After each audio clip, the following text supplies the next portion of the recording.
Hey, legends, welcome back to the Mason Cox Show. We have a big episode. It is Rivalry Round. That is a mouthful. We've got the Q Clash, Battle of the Bridge. Who's the best in Adelaide? Carlton versus Collingwood. There are some massive games this weekend. We're going to preview them all and see who we think's going to win this. It's going to be an epic episode, so let's get straight into it.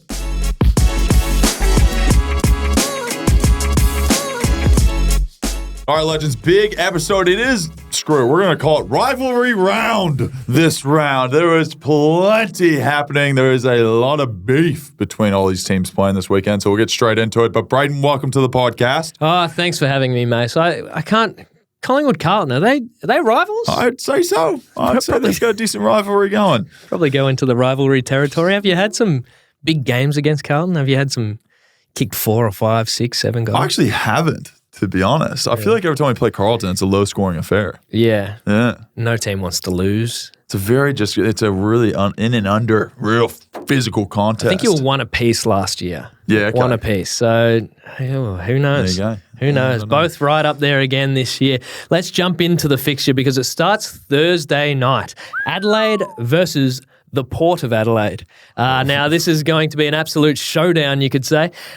Port without Alir, Powell-Pepper and Rosie. Some big injuries last week. Big injuries. Not ideal for them. And Adelaide, playing North Melbourne, pumped them. I think they scored 138 points last week. So they've, gotten a bit of confidence going into this game. And playing Adelaide, that's probably going to have to shift a few magnets to be able to fill those spots from some big timeouts. Is going to be an interesting one. So I don't know. I don't know where this is going to go. I kind of want to put it out there that this might be the upset of the round, Adelaide beating Port Adelaide, but I'm going to save it. I am going to choose Adelaide, though, but I'm not going to make a big deal about it because I'm not feeling great. I did. I'm not feeling great about it. My cock luck got up from last week. Hey! I had Melbourne over Richmond. Yep. Put myself out there. At three-quarter time, you're a bit like, snap. Yeah, they were at the start. I was like, "Wait, what's Richmond doing? Come on, this is my cock lock. I can't have this." Do you remember what your cock lock was? I think you had. Did you have Port? Port beating who? Port beating St Kilda. Port beating St Kilda. Yeah, at home for sure. At home, I think that was your cock lock. So both got up. We both got up. Both cock locks got up last week. Gotta love that. Who do you have for this game? I'm just gonna stick with. I think it's smart to just go with Port. Now, we got conservative. We could be like lulled into a sense of like a false economy. Yep. They did beat North, but a lot of people have beaten North, to be honest. So I'm going to stick with Port until they give me a reason to jump off them. Now, those injuries, a lot of injuries, big outs. I'll back them to cover it against Adelaide. I feel like Adelaide can just get up for these, though. So I don't know. I'm going to go Port. I'm not confident, though. Okay, all right. Well, I'm going Adelaide, you're going Port. We'll go into the next game Saturday, Sydney versus GWS, Battle of the Bridge. I've been waiting for these for years where just, they've been thereabouts. Yeah. Most years, early days, GWS was a, stinker. And rough, But, I'm looking forward to this because it's a top 4 battle as it stands. Both teams inside the top 4. Both teams looking so good. In form. Yeah, I think the best part about it is they're like ball users. Both so clean, so crisp, so damaging. It's going to be interesting to see. It's going to come down to who can get their hands on it. They've both got, Taylor Adams is in now for Sydney and Luke Parker just played in the reserves and he got 40-odd touches. I think he'll be all right. Towed it up. So I feel like he comes back in. I don't know at the expense of who, because all their players are so good, but, you got to get the ball winners in there to get it to the outside because they got so many clean users of the ball. How do you see it playing out? I've got GWS winning this one, I think, just based on forward line. Yeah. Now, GWS has got a very potent forward line. Jesse Hogan's been on fire this year, and I think there's just a few more options for them going forward than what Sydney has at the moment. Still, Sydney has a great forward line, don't get me wrong, Papley up there and everything else, but I think GWS has a few more options going in there they probably trust a bit more, and I think that's what's going to get them over the line. Yeah, they've been very consistent. I feel the thing with GWS is, as proven last year and already a bit this year, they can win kind of anywhere, anytime with any squad in. Like they had obviously they lost against Carlton at Marvel. It was their first loss for the year. But you look at what they did to Brisbane on the weekend in Canberra, but they didn't have Toby Green. They who's their defender? Sam Taylor. Sam Taylor out with concussion, as well, and no problems. No problems at all. Then last year they pretty much won at every stadium in Australia. Like they travelled so much. It's a big travel over to the SCG. Yeah. So, but my point is, like, I feel like no matter what you throw at this GWS team, they can get it done. Yeah. Whereas, like, I've seen Sydney falter. I've seen them waver a bit. So I'm going to go GWS. Got to back my boys. You back your boys. Top 4 clash. That is going to be a big one for the Battle of the Bridge. Now, next up we have St Kilda versus North Melbourne at the iconic, beautiful stadium of Marvel. You can hear the excitement in my voice. Look, they can't all be winners. They can't all be winners. But we got... neither one of them were last week, so this is going to be an interesting... You know what happens in this? I guarantee this happens. This is my absolute... Is this your cock block for the week? Yeah, let me just gaze forward a little bit. Yeah, this is my... And I can see... Bulldogs, Hawthorn coming up. I can see a couple of... This is my absolute cocklock because I tell you what, St Kilda needs a win as a reward for effort. They've been super consistent. They're all about pressure, team-orientated. They've been doing all the right things. And so far this year, I think they lost 3 games in a row by like 1 point, 3 points, 6 points or whatever. Then they got a little smashing. And then they came out, they lost they're just losing by kind of a kick or 2. But it's been consistent. They're just being consistently on the wrong side of it. So I feel like coming up against North, any team that's coming up against North, I think they need to look at it as a game they have to win. And I feel like they do it, and they do it in style, just to get some confidence up and to get some reward for effort because they need it. Yeah, I've got the same. I've got St Kilda beating North Melbourne pretty convincingly over at Marvel Stadium. It is one of those things. I think Kingy needs to get going in the forward line. You need to make them feel like you're getting the connection between the mids and the forwards. And if they can do that for this against this North Melbourne squad, who knows what will happen? Because there was a lot of hype around St Kilda. Then all of a sudden, I feel like it's kind of died off over the last few weeks. It's their forward line as well, because King's been out, and then they've had now Higgins is probably going to be out. We don't know the result as we stand. And then, they've got a pretty young forward line. Like, they got Caminiti up there and the likes. So, a bit more consistency out of those guys as they progress in age. But, they'll get it done over North. Because North, I don't know. Struggle bus. They've been struggling. Struggling. Well, let's go into another game. This is going to be a big one over at the MCG. We've got Melbourne versus Geelong. Melbourne, obviously a top team. Geelong, undefeated. What do you see happening here? This is tasty. This is so tasty. This is a real caution for Geelong. I think this is a testing game to see kind of exactly where they're at. Last week was also a testing game. They did really well against Carlton. But Melbourne, I think at home game. Oh, it's going to be a battle. It's going to be an absolute battle. I'm going to go Melbourne over this. It's going to come down to Lever, May, Cameron, Hawkins. Yeah. That's going to be a juicy little matchup there in the forward line. Well, at least you know when Geelong come up against Melbourne, Lever and May have something to worry about. They've got 2 very big things to worry about because they got Jeremy Cameron and Good Luck. You need the whole back line to play on him to stop him.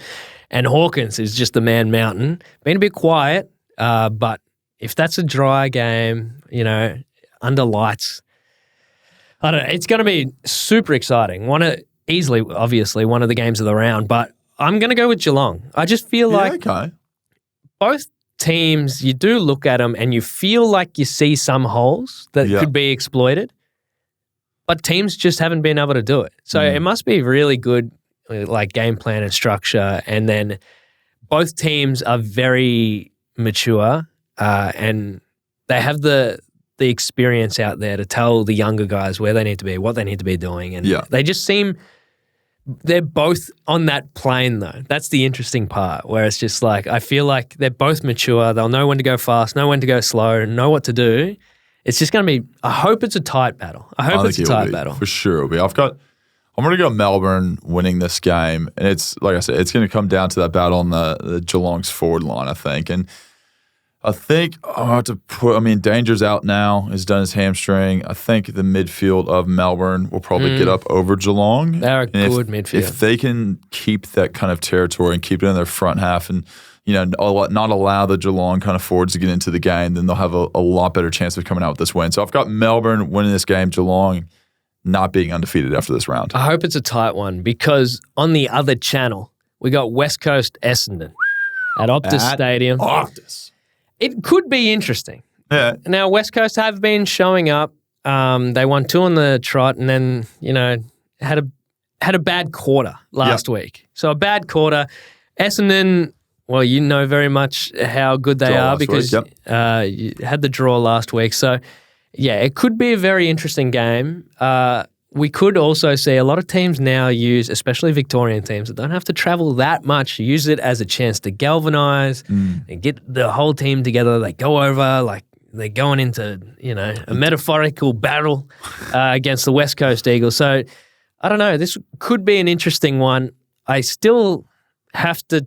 Harley Reid. They rested Harley Reid last week. Interesting choice. Yeah. Because unless they know that he's proper banged up, he's in ripping form and they're winning games. Yeah. So you'd have to imagine they know that he's banged up, but he was killing it. Red hot form. So if he comes back in, which I assume he will, it makes it a lot more interesting game. I think it will be interesting. I would assume Harley Reid comes back at home in front of an Optus crowd. You'd love to see the kid come over there and perform be performing at home. Essendon, I've got them beating West Coast here. I know it's going to be a little bit closer than probably what most people probably think. I think it'll be a 3 or 4 kind of goal game between that. But yeah, I've got them just, I don't know. We're playing them last week. I felt like there's a lot of experience in like the way they kind of played and the way they flooded numbers back and stuff like that. And their midfield ability to kind of get from contest to contest was elite. And it was something I think West Coast is probably going to struggle with a little bit over there. And it'll be interesting to see kind of how it goes. But I've got Essendon winning this by at least a couple goals. I've changed. I'm going West Coast. Oh, here we go. We're really against each other. I feel like it's because Essendon had the whole hype and build up and you put everything into Anzac Day. They've got a break too. They had probably like a 10-day break out of this. Yeah, then you got the big break. I'm still going West Coast. Stuff it. I'm on the Harley Reid train. Choo-choo! Let's move over to Sunday. We call this the Hangover Day. Richmond, Freo, MCG, 1 o'clock. Richmond stuck on 1 win for the year, and Freo just moved inside the 8. So how do you see this one playing out? Because Freo travel pretty well. Well, they did last year. Yeah, they travel pretty well. I'm going to have to go Freo on this one. Richmond's going to have a little bit of they have so many injuries and stuff. It's tough to pick them. They've, Hopper injured last week. That was kind of frustrating for them, obviously. And personnel problem for sure. I feel like their forward line is they're struggling to have kind of like a key pillar up there just to kind of draw the ball into. They've got the 2 rucks they're playing, and they're trying to kind of have that person fill that role, but they're not seeing bang for buck at the moment. Yeah. It's tough whenever you're playing Melbourne last week against, May and Lever, like we had mentioned. But I think Richmond, they have to find a way to be able to continually pressure opposition and make them fumble it and make mistakes for them to score off turnover. And if they can do that, that's their best chance of winning. But I think Freo, I'm going to have to pick them. They like I said, they travel well. I've got them. Got a bit of confidence this week after losing to West Coast a couple of weeks ago in the Derby, and I think they'll be all right versus Richmond. It is at the MCG, which Richmond is home ground, but I've got Freo winning this. Yeah, we like to put that down to a blip. We know Freo's good. They got a good forward line. They a lot of tall timber up there. Yeah, and then their midfield, and you got Jackson, Darcy, and Nat Fife back to his old ways, and then Caleb Sarong. Andy Brayshaw, it's a dangerous team. So hopefully they're up and running. I want to see Freo do well. So I think Freo come over here, win at the G during the day, not in the big spotlights, not that much pressure on. Just come over and, a little snatch and grab type thing. Run back to Perth. Get back to Perth. Run back to Perth. Western Bulldogs versus Hawthorn, Marvel Stadium, 4 p.m. I feel the Dogs need a win. If they lose this, the pressure's all back on. Oh, jeez. And Villiers never stops with the Western Bulldogs at the moment. Well, you know what it's like when you get into this little period of like wins and losses, and it's an expectation of being in the 8 from their fans. Yeah. And the public. But, yeah. Well, you go into every week, and it's the teams you should beat, you need to beat them. Yeah. They're not like, oh, we should have won and we just dropped it, unlucky. You need to beat Hawthorn. You really, really need to beat Hawthorn. They're obviously coming off a stinging loss, but hopefully they just ignore the scoreboard again. And Western Bulldogs can get the win. They've still got the interesting forward line mix. Now, even more interesting because they got Cody Waitman coming out, and they've got Mara to come back in, but they've still got Lobby, Sam Darcy, Aaron Norton. Everyone's so tall. Yes. They're so freaking tall. Mate, if you're playing defense against them, you just get the ball to ground and figure the rest out. Yeah. Yeah, pretty much. If you can stop them from taking marks inside their forward 50, I think you'll be fine. You'll just be able to work your hands out of there. Next thing you know, you're in the other side of the field. So, I mean, I've got the Bulldogs winning this at Marvel Stadium. I'm hoping my boy Caleb's back in. Caleb Daniel is playing this week because they're going to need to have a good kick to get into that forward 50, because if you don't have good kicks into that forward 50, that forward 50 pressure is probably not going to be a great indicator for the Western Bulldogs being all that tall timber up there. So I've got the Bulldogs winning this, but Hawthorn, I think hopefully they show up and can put a bit of a fight up for this one, and it might be a bit closer game than we think. JJ's been good too lately. So I'm going to go Western Bulldogs for that one. Now we move into a massive juicy. Massive clash of enormous proportions. We talk about the Q clash, Brisbane versus Gold Coast at the Gabba. Under lights, 7-10. Huge game. Let's go, because if Gold Coast win this, believe it or not, they could jump into the 8. And Brisbane could be 2-6. What do we think is going to happen in this game? Because I tell you, as it stands, Brisbane are still favourites going into this game by a sizable margin. I'm interested. It's at the Gabba, so, I mean, I would say that's a positive for Brisbane, but they've yet to win there this year, so that's kind of a question mark. Gold Coast winning last week. A bit of form. Brisbane got kind of blown out last week. It's going to be my game of the round. I will for sure say that. Battle of Queensland up there. It's going to be great for footy, I think. Both of them kind of being somewhat of a news and media kind of attention around what they're doing up there. And I mean, I can't go past my Gold Coast Suns. I've got my Gold Coast Suns. I've got Brisbane going 2-6. And they're in the top 8. They're in the top 8, Brayden. In the season, the boys are in the top 8. We're going way early. Oh, man. We don't even know what other results are. I assume they can go in there. Go Suns. I want Gold Coast to win this game purely for the fact that it would be the first time in recent memory that I can recall where, you wanted Gold Coast to stand up and go, we're here. We're here. We're going into the 8. We want this moment, and they take it. I can't really remember a moment ever like that in their history. So it's like I would love them to go, like, bring it on. Let's go. We own Queensland Take now. it to Brisbane. It's their chance to prove that, they're a good footy club. Hey, we're building a statue of Dimmer outside people's stadium after this game, baby. We're going to do it. He's leading us to the promised land. Just making finals would be freaking huge. It's a long way out, but this is kind of one of the first steps. So I'll go Gold Coast. Love that. Oh, that's a huge W. Oh, that feels good deep down. I don't know if I believe it, but I'm going Gold Coast. You said it. We'll move on to the next game. We've got Friday night thriller, Carlton versus Collingwood at the MCG. It's going to be a massive crowd and a big game for both teams. Yeah, nervous. Unfortunately, as I've mentioned every week on this, Sam Gaston's wedding, Friday afternoon.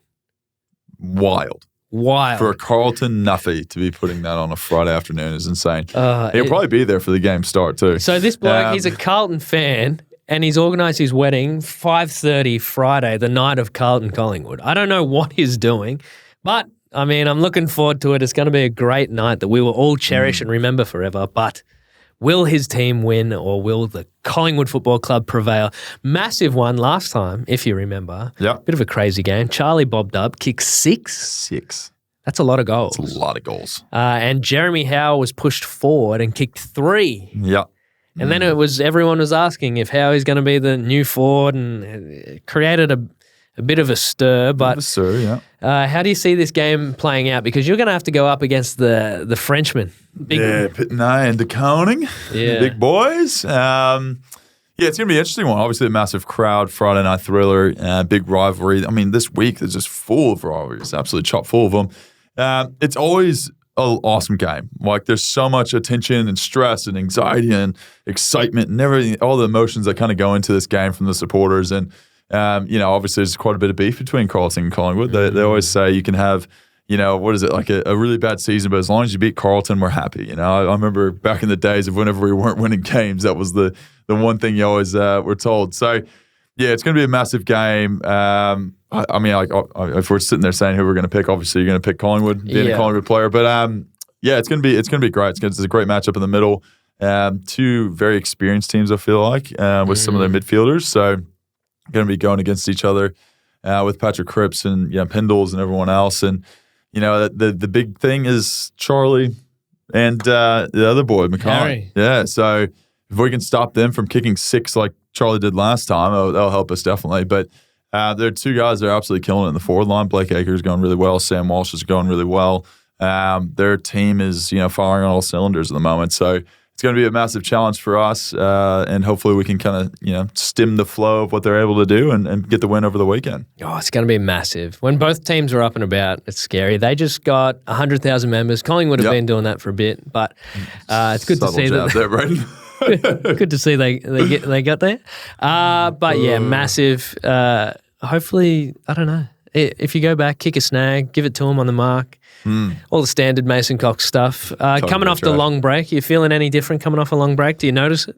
You definitely have the recovery because we had the 5-day break and then into essentially, I think it's like an 8 or 9-day break we've had now. So you just give that body a little bit extra time to recover, fill your cup up with other things outside of football that you enjoy, and get a bit of happiness in the life. So it's it's definitely a good feeling. Anzac Day is an amazing, incredible experience. But I guess one of the downsides of it is it kind of falls on a day and you just have to figure out the schedule around it. And being a 5-day break or sometimes even like a 4-day break, we've had into Anzac Days, it's kind of crazy. So it's nice now being on the back end of that, being able to get a bit of a longer break going into a big game like this is exciting. Do you hate Carlton? Do I hate Carlton? Yeah. Yeah, I think it's like you have to, right? Like as long as you wear the black and white stripes, you can never like Carlton, right? Yeah. Just the whole aura of them. Just hate them. You don't want to pick out people. This is the thing, right? Like people. Carlton and Collingwood are sometimes similar fanatical people, right? Yeah. They're very, very gun-ho for their team. You have to respect that. And then the other one is the exact opposite.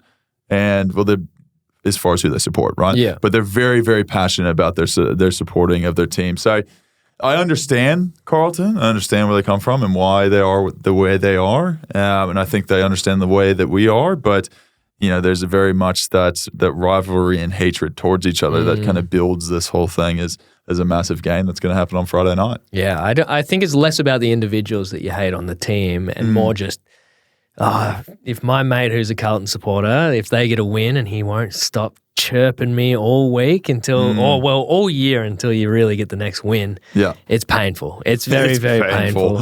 But yeah, that's kind of it for the game review. So let's jump into the fan questions, which we love. Love better interaction for the fans. Check out the socials every single week. We put them up. We very much love it on Instagram. Jump over. Let's go into the footy questions. This from Nimmin.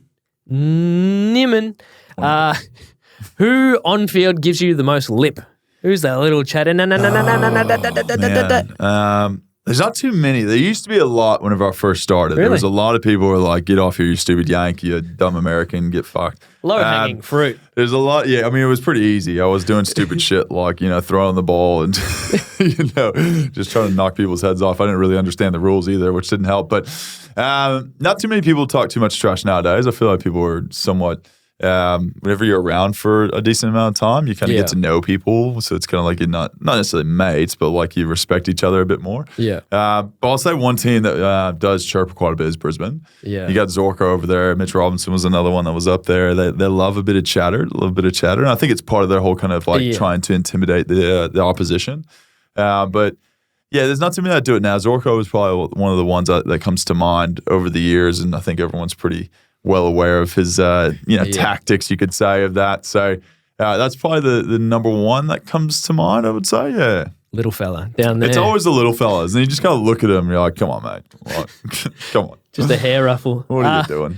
I have done that before. A hair ruffle. Oh.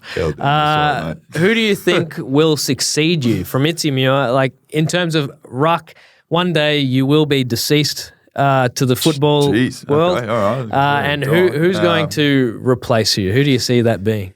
Well, Darcy Cameron's, he's obviously he's playing ruckman now, so he's still pretty young, isn't he? He's still pretty young, yeah. So he'll be there for a while, and I'm splitting kind of roles between the ruck and the forward line and filling gaps that we have. So I think Darcy Cameron's probably the one that comes to mind. We've got Beggy and Steenie, they're going really well, and even like last year we had like Billy Frampton who was playing ruck whenever Darcy and myself were out. Because he's tall. He is tall and he's big. He's stocky. So there's a few guys we can kind of throw into that position. But I'm not really sure. I think it would be interesting to kind of, see, and once it is all done, said and done, to see kind of, who, you kind of pass the baton and the torch on to have that in career once you're done. And it's going to be great to see. And hopefully, you can help them get to that point and be, a bit of a mentor and someone that can help them, strive and succeed in their career, especially in the early days. So Darcy Cameron's probably the one that comes to mind, obviously, with the way it's going. But you just never know. Never know. Yeah, it could be Todd Goldstein comes across for his 50th club in his 100th year. I don't think.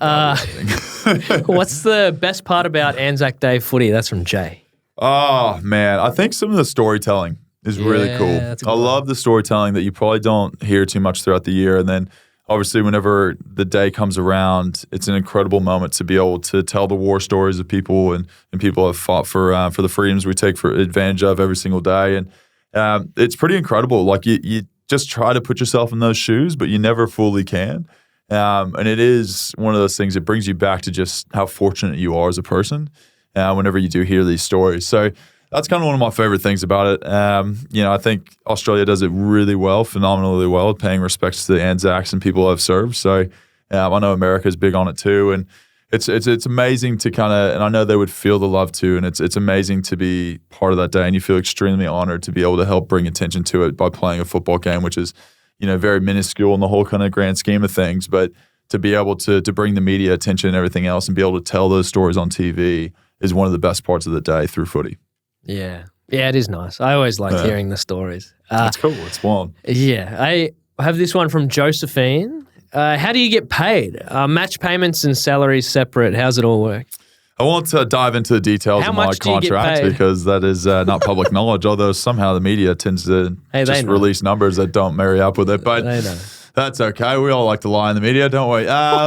Anyway, so there's two different ways I think players get paid in the AFL, right? There's match payments and there's salary. So some of the older people have been there for a little bit longer. They'll get paid salary. They'll know what their income's going to be for the year. And then there's some of the younger players, first, second year players and stuff, they'll have match payments where they get paid their salary-based salary, and then they'll get paid extra based on how many AFL games they've played throughout the year. So depending on where you're at in your career, depending on your contract situation, it's very different. But sometimes match payments for the younger fellas can be, a big deal. Whenever you're 18, 19 years old, to get a big chunk of payment every single time you play a game is pretty amazing. And it's wild to think for some of the guys that haven't really had work experience, all of a sudden, you get these opportunities to make decent money at a young age. Did you ever go out and buy something when you first got your salary? The first thing I ever spent my first check on is actually a weird story. I don't know if I've ever told, to be honest, but my first paycheck I ever got for playing a game, my first, bonus, I guess you could say, I ended up giving the whole thing back to the two people that helped me the most, which was Craig McRae and Anthony Rocker. General questions. What would you rather be, 3 foot or 9 foot? Jake the 3 Collector. foot and 9 foot, dude. 9 foot. Oh my gosh. It comes with a lot of problems. Yeah, 9 foot, I think. 3 foot, You already complain about how tall you are. Imagine Yeah, being like but- another 2 foot.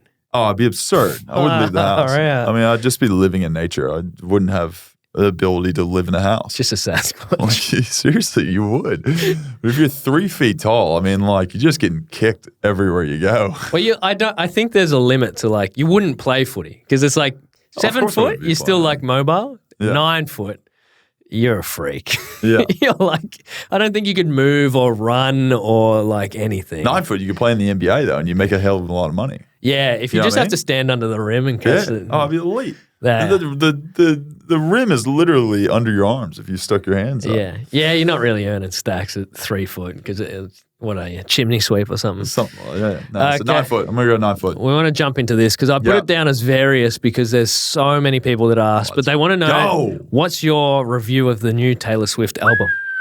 31 songs.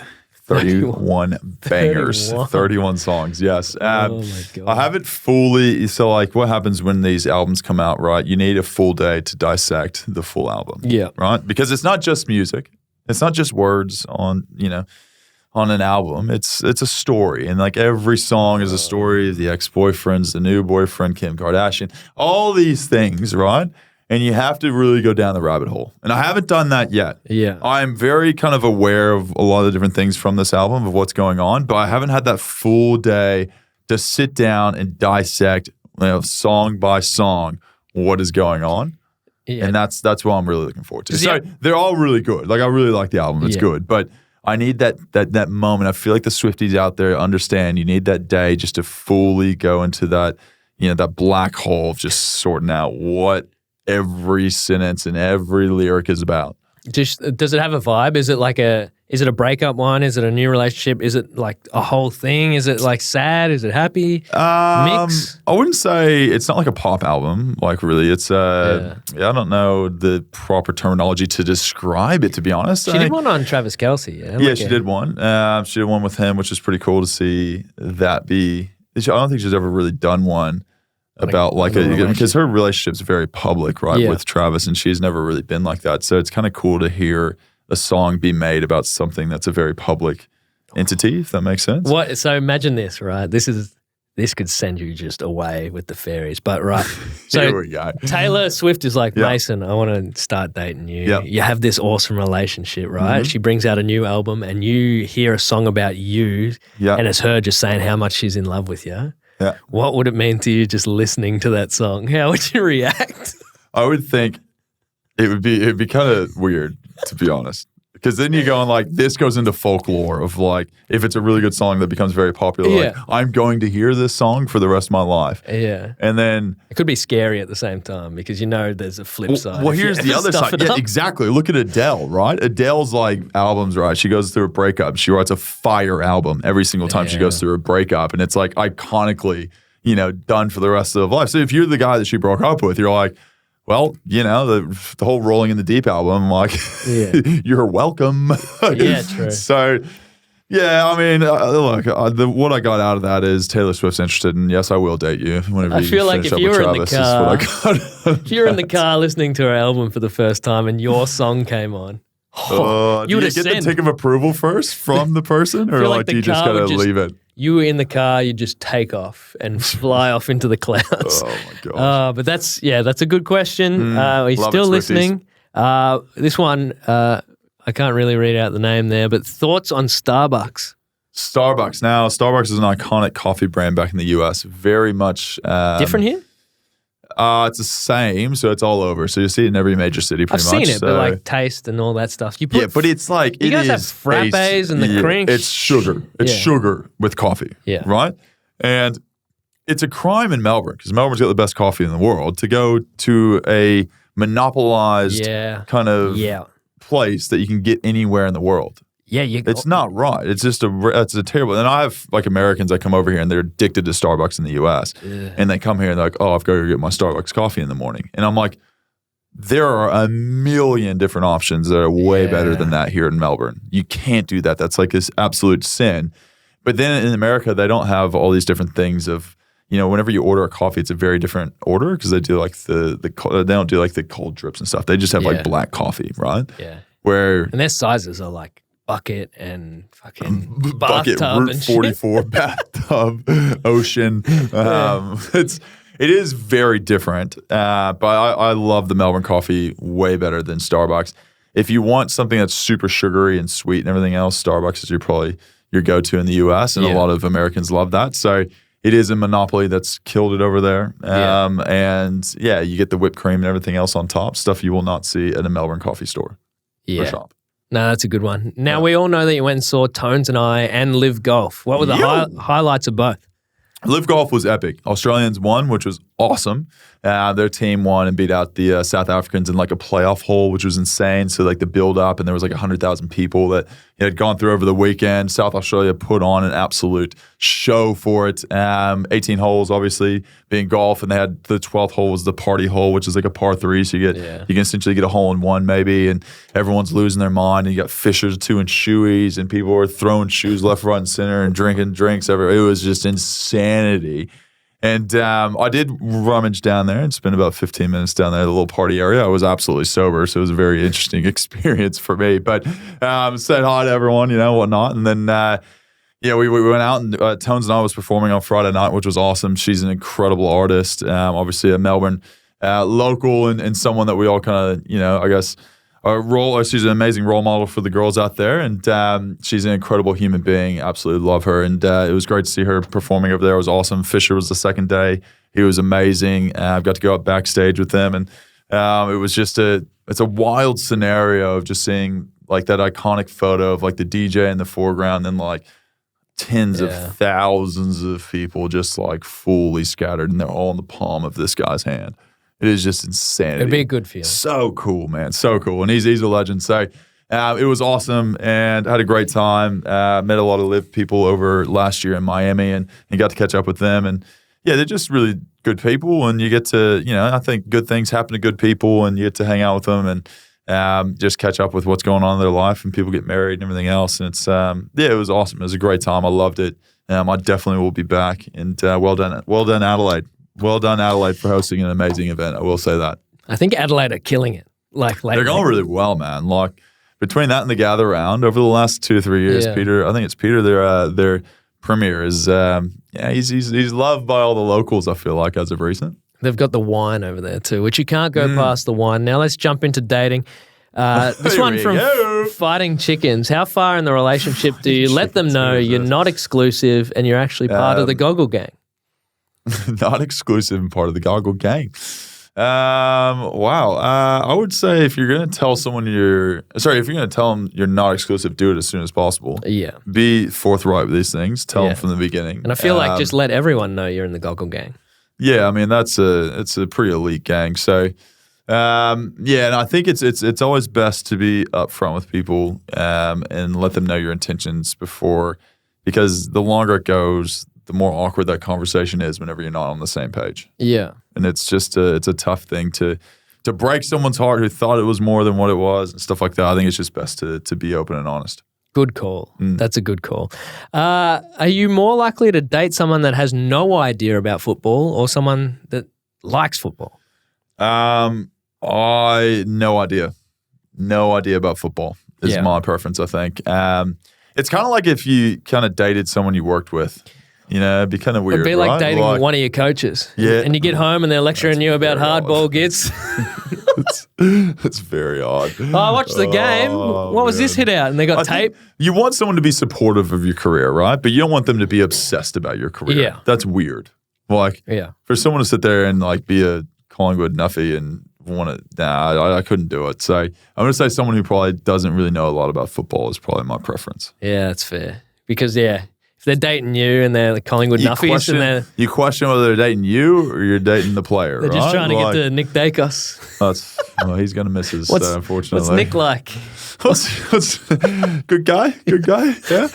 Yeah, that's a sketchy one. That's a bit of good question. Tell us about your experience dating intercultural girls. Intercultural girls. So take us back to when you first moved to Australia, and then you started dating, obviously, the Australian girls. What was the difference? Are they, oh, g'day, mate. You want to go out and catch a couple of drinks, do you, mate? Yeah, it was interesting. It was very different, right? Because like everyone's into different things, whether it be, sports are very different here. People are interested in different things. But the way people grow up is totally different in Australia than America. America goes off to college, you leave home at an early age, you grow up, and then you kind of go to another city after that, and you start your career and you start your life there. Where in Australia, one thing I've noticed is people grow up in a city and a lot of times end up in that city at the same time. And that's very different from back home, I feel like. So that was a bit of a shock. I mean, like I left home at 18. So whenever I came over here, I was like, people were like 23, 24, still at home. And I was kind of like, what? Well, it was like so foreign to me and so odd. So that threw me for a bit. And I've always been super independent. So I've always kind of wanted to do my own thing. But yeah, Australian women are amazing. They're incredible. They're awesome. I'm saying this because I'm just trying to leave a chance out there, Brayden. But they're all listening. Because they're all listening. Will kill me otherwise. But it is very different to dating American women, I think. It is a different upbringing, different kind of things. Like people here talk about what school you went to right away. Yeah. And like no one says that back home in America. Yeah. No one's like, oh, you went to what high school? And it's like everyone's like, what college did you go to? What university did you go to? So there's differences in that of kind of like what connects people and what people value and what people want to talk about and things like that. So sometimes it's a bit awkward for me to sit there and go, I didn't go to school here. I have no idea what you're talking about. I don't know. I don't connect with you about this, Let's move to another subject. Yeah. So that's been an interesting one for me to I guess work around. Yeah. And they'll be like, Struth, look at the size of your dingo, mate. Yeah. I don't like to talk about my school. My school got demolished because it had too much asbestos in it. That's good. I feel like we're country people. That explains a lot, actually. Country people are the same because we had to move. I moved down here. I used to get up and milk the cows when I was 4 months old. And then used to carve all my clothes out of a tree back home and then move into the big smoke. Jeez, it's a bit hard to get used to it. Anyway, let's jump into what's the biggest age gap you'd date? Now this is... How old are you? 33? 33. Young fella. Young buck. I've been told the way you can do this, and I think this kind of works mostly, right? So there's a certain cutoff, obviously, with everything. But I think with the older you get, right, it's not as weird to date someone like that's 5 years younger, 10 years younger than you. Yeah. So if you're like 60, it's not weird to date someone that's 50. Where if you're 30, it's kind of weird to date someone that's 20. So I say, I've been told this, and I think it kind of works somewhat. It's half your age plus 7 is the youngest you can go. Okay. Quick math. Half your age, half my age, because I'm an even number. Yeah. I'm 34. Yeah. So half my age. What is that? 16 plus 7. 17 plus 7. 24. 24. Great math. Hey, if any 24-year-olds want to talk to me, no. That's the lower end. No, and that's a very... No, this is my thing. I can't relate to someone that I agree. I'm like there's a certain cutoff for everyone, and like there's a certain preference for certain people, right? Yeah, but probably, what do you say, 28? 28? I feel like, because comes into it my immaturity. So like, I can't date anyone my age because I'm below their maturity. Below their maturity level. Okay. Yeah, so I got to go a bit younger. So, mate, half your age plus 7 is my advice for most people. Yeah. There is a cutoff for that as far as age. I have to keep saying that. I feel like that's an asterisk. Yeah, there's an asterisk on this. But yeah, I reckon around 28, 29. Yeah. Something. Because if you want kids and stuff, you got to be in the same ballpark for like wanting to do that in your life. Like it's a big thing for like obviously both, but like the woman has to put the life on hold, work and like all that stuff. It's a massive ask. So it's really, you got to figure that out. But you don't. Yeah, it's that career. I think are the two things you have to kind of juggle and see what you're... Well, you see 70-year-old dads out there. Now, I don't even know how that's possible. They're shooting dust, but we'll see. We'll see when we get there. I'll still be single at 70. But I do want to say, jumping into that, I did ask for people to DM me, and I did get... here we go. I did get a lot of DMs. Now, what'd you get? Probably a third and a third and a third. It was like a third of people thinking that I'm depressed and alone, and hey, they're not that far off it. But it wasn't a cry for help that much. I was just looking for tangible, like, room for improvements. Go to this place. It's a great place for a date. Like little suggestions that are coming up.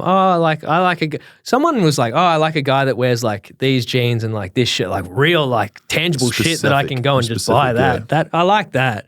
And then a couple of I like this wine bar and I like this pizza place and stuff like that. And then you can go for a walk here, get your latte, all that kind of stuff. I like that. So yeah, that was really handy. I got to get back to messaging those people back individually, one by one, to be like, thank you, yeah. And then assure people that I'm okay. No, I'm all right.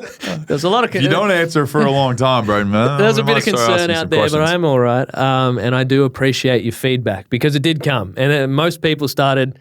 Well, you asked for it. And then, you asked for it. Here you go. Here's a 10-page document. Yeah, then they hit me with the feedback. I am a slow reader as well, so it took me a bit to get through it. But I have a couple of dates lined up this week. Okay. So I'll see how I go. I took a couple of, suggestions on board. So yes. I'll give you feedback. See if your feedback is good. 360 feedback. 360 If it works, it works. I don't know. But we'll see how we go.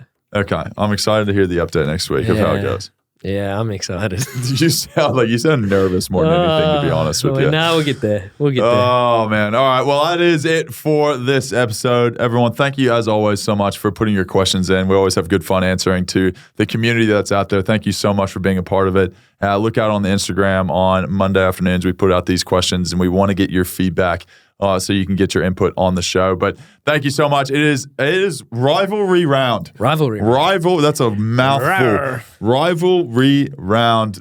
I can't even say that. But it is such a good matchups we've got this week, and we're excited to see if Brayden's cock lock works out. But that is it from us, though. That is it from us. I just want to say a massive thank you, as always, for listening in, tuning in, and we'll have plenty more next week with how we go and the results, and also the preview of the week after. So everyone have an incredible weekend. May your footy team win, and hopefully you'll hear from us soon. Peace. Screw Carlton.